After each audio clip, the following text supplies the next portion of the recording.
In this video, I'm going to give you 3 ways to guarantee that people do not do what you want them to do, especially employees in a business. Every one of us every day has tried to influence people internally in the business to do things that we want them to do. We try to influence them with money. We try to influence them with praise and accolades and with a big vision so that they get internally motivated to do the stuff. But some people don't do it. And so in this video, what I want to do is break down the 3 best ways to guarantee that no one does what you want them to do. You can take this process and you can reverse it if you want them to do what you want them to do. But if we think about the things that we can do to get them to not want to do what we want them to do, then it's much funnier. From the top, the easiest way to make sure that they do not do what you want them to do is don't tell them.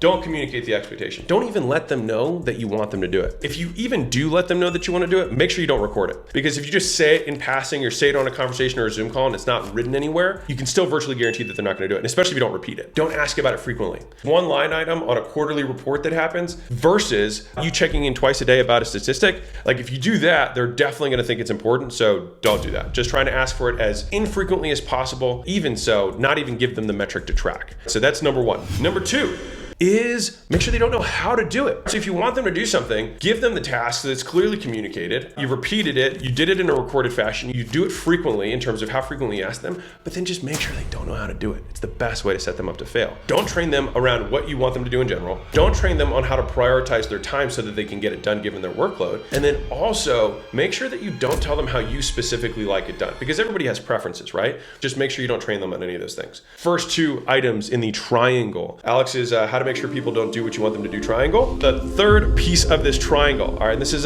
a killer, motivation.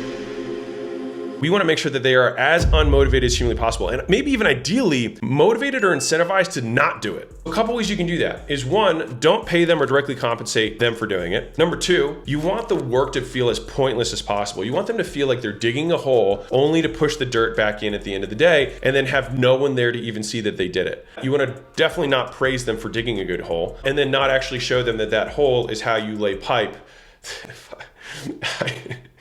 How you lay electrical lines to turn a building on. Jeez, I'm just killing it right now. You don't want to show how it benefits other people that they care about within the company. So for example, if I said, hey, John, I need you to put the call notes in from your sales call because Susie in finance, it makes her life 5 times harder to have to go through all this stuff and she can't be with her kid because she's working overtime, taking all these calls, trying to glean all this data, going through customer support logs to fill in the blanks that you could do in 5 minutes. And I know that you're the type of person. So we went from purpose, other people they care about, to now we're going to talk about their own self-interest, which is like, I know you're the type of person who is honest, right? Of course. Well, you wouldn't promise something that's not real, right? Okay, well, what you're doing right now, you might not know it, is that you're not giving us the notes to actually fulfill the promises you're making. So appeal to values, and then you can also appeal to self-interest in the most tangible way. You make more money by doing this. When you do this thing, it actually helps us sort through the applications so you can close a higher percentage of people at higher prices. So you make more money per hour if you take these 5 minutes. Does that make sense?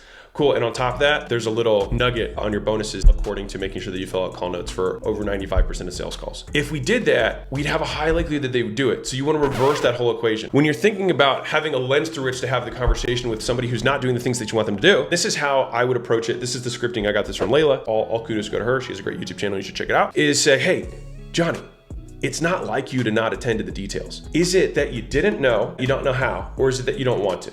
1, we protected the person's ego because we said it's not like you. So I'm not attacking you, I'm attacking the activity. It's this tiny little shift that makes these conversations so much easier. Then you give them a context through which that they can reply. Is it that you didn't know? I didn't tell you, I didn't record it, I didn't talk about it frequently, and I didn't give you the metrics. Is that what it is? Or is it that training-wise, I didn't train you on how to do it, how I want you to do it, and how to do it within the context of your larger workload? Or is it the things that I just covered with motivation? Motivation and training I stole from Andy Grove, ruthlessly, the founder of Intel, and he wrote a book called High Output Management, recommend. A little bit advanced, and in that book he says the job of the boss is 2 things, to motivate and to train. In his mind, he said either someone doesn't want to do it or they don't know how to do it. I add in the 3rd piece, which is that they didn't know that you wanted to do it to begin with, which I think happens a lot. And so that has given birth to the acquisition triangle of how to get people to not do the things that you want them to do. On the flip side, you can reverse those things and make sure that you set expectations, you record it, you talk about it frequently, you give them the metrics to talk about it about, train them on how to do it, you train them how you prefer they do it, and then you train them on how to do it within the context of the larger workload they have. And then you motivate them from a global level of how this feeds the business, the other people they care about, employees on how it impacts their life in a real way, how it's going to help the customer and their experience from a values perspective. You are this way, and by doing this, you are aligning with these values that are true to you. And then finally, you will align to their pocketbook. Hey, and if you do these things, you can get a $500 bonus, right? Or a $1,000 bonus, whatever it is. Keep being awesome, Mosey Nation. I love you all. Don't deserve you.